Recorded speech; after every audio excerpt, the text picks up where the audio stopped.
ஆண்டவராகிய இயேசு கிறிஸ்துவின் நாமத்தில் காலை வாழ்த்துக்கள். இன்றைய மன்னா, ஆயிரங்களான ஆட்டுக்கடாக்களின் பேரிலும் எண்ணெயாய் ஓடுகிற 10,000 ஆறுகளின் பேரிலும் கர்த்தர் பிரியமாய் இருப்பாரோ?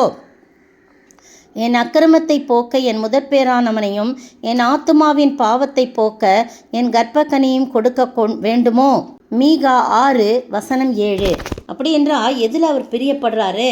நம்ம எண்ணத்தை கொண்டு அவருடைய சந்நிதியில் உன்னதமான தேவனுக்கு முன்பாக நான் பணிந்து கொள்வேன், தகன பலிகளை கொண்டு 1 வயது கன்று குட்டிகளை கொண்டும் அவர் சந்நிதியில் வர வேண்டுமோ அப்படின்னு இந்த மீகா தீர்க்கதரிசி கிட்ட ஆண்டவர் சொல்கிறத நம்ம பார்க்குறோம். அவர் மூலமாக சொல்கிறாங்க அந்த ஜனங்களை பார்த்து, என்கிட்ட வரணுன்னா இதெல்லாம் புரோஜனம் இல்லை. 1000 ஆட்டுக்கடாக்களை பார்க்கலாம், எண்ணெயாய் ஓடுகிற 10,000 ஆறுகளின் பேரிலும் அதெல்லாம் கர்த்தர் பிரியமாயிருப்பாரோ? இருக்க மாட்டார்.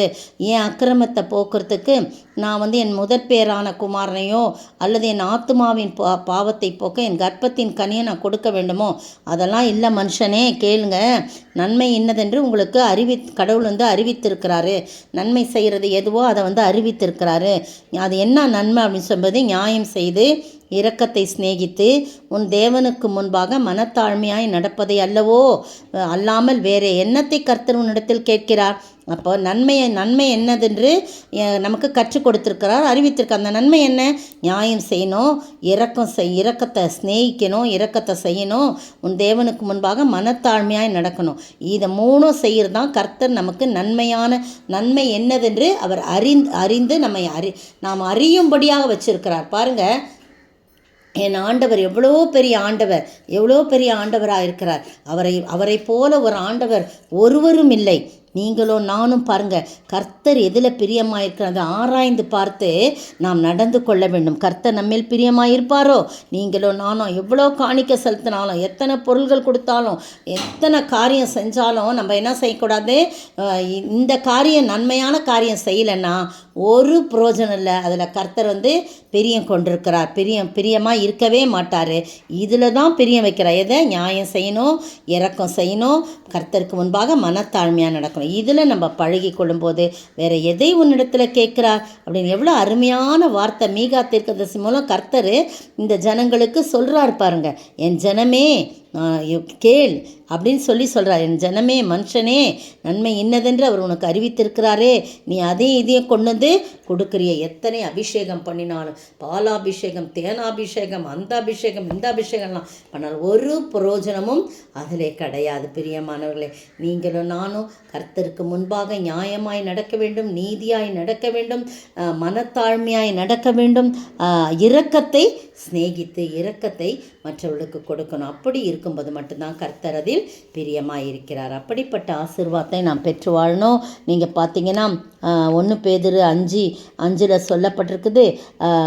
அவ்வளோ அருமையாக ஆண்டவர் மனத்தாழ்மையை தரித்து கொள்ளுங்கள் சொல்லப்பட்டிருக்கு. இன்னும் நிறைய இடத்துல மனத்தாழ்மையை பெற்றுக்கொள்ளுங்கள், மனத்தாழ்மை இல்லாமல் வேறு எதை கேட்குறாருன்னு சொல்லிட்டு நிறைய இடத்துல மனத்தாழ்மையை குறித்து சொல்லப்பட்டிருக்கு. எனவே பிரியமானவர்களே, நீங்களும் நானும் ஆண்டவருடைய சமூகத்தில், ஆண்டவரே எனக்கு எது பிரியமானதுன்னு நீங்கள் கற்றுக் கொடுத்துருக்கிறீங்க ஆண்டவரே, நான் இரக்கம் செய்யணும், நியாயம் செய்யணும், மனத்தாழ்மையோடு நடந்து கொள்ளணும் அப்படின்னு சொல்லி நம்ம கேட்கும்போது கர்த்தர் பிரியமாக இதெல்லாம் நடந்துக்கிட்டு அப்புறம் நமக்கு அவர் காணிக்க கொடுத்து அதெல்லாம் கொடுத்தா அவர் ஏற்றுக்கொள்வார், அதில் பிரியப்படுவார். மற்றபடி அதெல்லாம் செய்யாமல் நம்ம இஷ்டத்துக்கு நடந்து இஷ்டமாக ஒரு இரக்கம் இல்லாமல் ஒரு அட்டூழியம் பண்ணிக்கிட்டு அவங்களெல்லாம் பலவிதமான பொறாமையினாலும் எரிச்சல்னாலும் கோபத்தினாலும் நம்ம அப்படி இருந்துட்டு காணிக்க கொண்டு போய் கொடுத்தா அதில் கர்த்தர் பிரியமாய் இருக்க மாட்டார். எனவே அவர் பிரியமானது இன்னது என்பதை அறிந்து வாழ ஆண்டவர் தாமே கிருபை செய்வாராக. ஆமென். நீ செய்த உபகாரங்களுக்காய் நான் என்ன செலுத்திடுவேன்? 1000 மாடுகளா, 10,000 காளைகளா, 1000 நதி போல் பாய்கின்ற தைலத்தை உம்மேல் ஊற்றினால் போதுமா? 1000 நதி போல் பாய்கின்ற தைலத்தை உன்மேல் ஊற்றினால் போதுமா? கர்ப்ப கனியான என் நேசபுத்திரனை உமக்கீந்தாலும் போதுமா. கர்ப்ப கனியான என் நேசபுத்திரனை உமக்கீந்தாலும் போதுமா.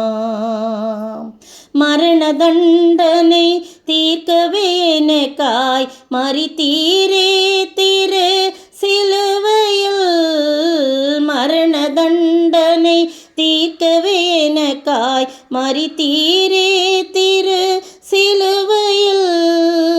இரக்கம் காட்டி நல்ல பாதையில் நடத்திடும் என் இயேசுவே.